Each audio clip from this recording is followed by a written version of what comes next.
Specs network ద్వారా గుర్తించబడ్డ India's #1 varicose veins hospital Avis ని సంప్రదించండి. మరి ఇవాల్టి కార్యక్రమాన్ని ప్రెజెంట్ చేస్తున్నటువంటి సంపంగి వారికి thank you so much. Sampangi presents megastar birthday celebrations powered by KLM fashion mall, keep loving more, olive Mithai shop and Bondada group. ఇవాల్టి కార్యక్రమానికి associate sponsors MMN and RK Sketchwood. మరి ఇవాల్టి కార్యక్రమానికి media partner Suman TV and event partner J media factory, innovation and infrastructure at one place. అందరికీ నమస్కారం. ఇక్కడున్న mega అభిమానులకి,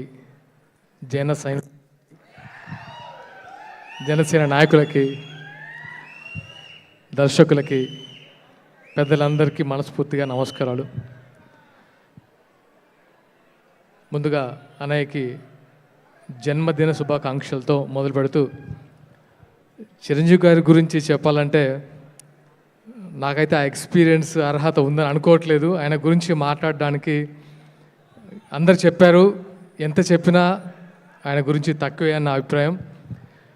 చిరంజీవి గారి బర్త్డేని ఇలా ఉత్సవాల్లో జరుపుకోవడం అనేది నిజంగా మెగా అభిమానులు మరియు ఈ ఉత్సవాలను స్టార్ట్ చేసిన స్వామినాయుడు గారికి నిజంగా అభినందనలు. అంటే ఒక ఆల్మోస్ట్ 1 month నుంచి ఎక్కడికి వెళ్ళినా చిరంజీవి గారి బర్త్డే సందర్భంగా ఈ బ్లడ్ బ్యాంక్ స్టార్ట్ చేస్తాం, ఐ బ్యాంక్ స్టార్ట్ చేస్తాం, ఈ సేవా కార్యక్రమాలు స్టార్ట్ చేస్తాం, అరుణాచలం గిరి ప్రదర్శన స్టార్ట్ చేస్తాం. ఇవి తప్ప అంటే ఒక 1 month నుంచి నాకు ఇది మాత్రం వినబడుతుంది. అది చిరంజీవి గారికి మాత్రమే సాధ్యం. నాకు అంటే చిరంజీవి గారి గురించి నేను ఏం చెప్పలేను, కానీ నా ఎక్స్పీరియన్స్ చెప్తాను. 1997 నాకు తెలిసి ఇక్కడ ఉమ్మడి ఆంధ్రప్రదేశ్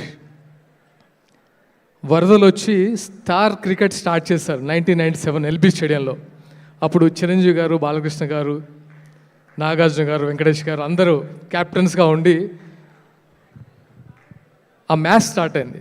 మేము ఎక్కడో విజయవాడలో గౌతంలో ఆ మ్యాచ్ కోసం ఆ రోజు హాలిడే తీసుకొని మెస్లో టీవీ పెట్టుకొని చూస్తున్నాం. బై డిఫాల్ట్ అందరం చిరంజీవి ఫ్యాన్స్, అక్కడ కొంతమంది బాలకృష్ణ గారి ఫ్యాన్స్.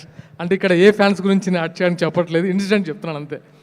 మేము తెలంగాణ నుంచి వెళ్ళాము. అక్కడ వెళ్ళిన తర్వాత టీవీ పెట్టుకొని కూర్చున్నాం.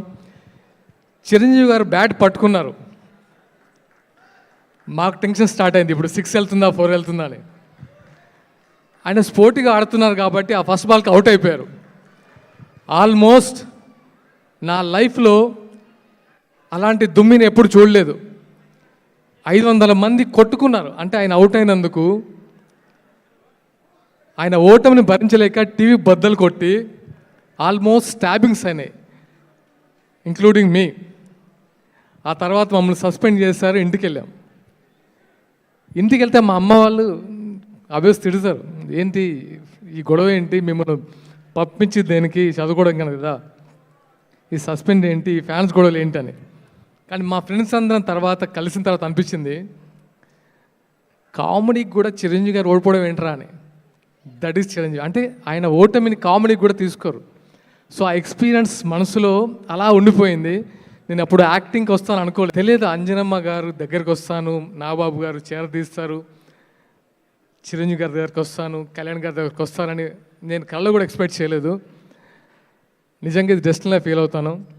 అండ్ ఎప్పటికీ మర్చిపోలేనిది ఒకటి అనిపించింది ఏంటంటే, ఇంత పెద్ద మహా విషయం కింద ఉండడం నిజంగా చాలా సంతోషంగా ఉంది. అది మాత్రం చెప్పగలను, చాలా ధైర్యంగా ఉంది. ఇది ఎప్పటికీ మెగా కుటుంబానికి నిజంగా మనస్ఫూర్తిగా థ్యాంక్స్ చెప్తున్నాను. మెగా అభిమానులందరికీ కూడా మనస్ఫూర్తిగా నా థ్యాంక్స్. ఎప్పుడు చిరంజీవి గారు నిండు నూరేళ్ళు చల్లగా ఉండాలి, చాలా బాగుండాలని మనస్ఫూర్తిగా కోరుకుంటాను. Thank you so much. Thank you Sagar garu, thank you so much. Suman టీవీలో మీ పర్సనల్ అండ్ బిజినెస్ ప్రమోషన్స్ కోసం కింది నెంబర్కి కాంటాక్ట్ చేయండి.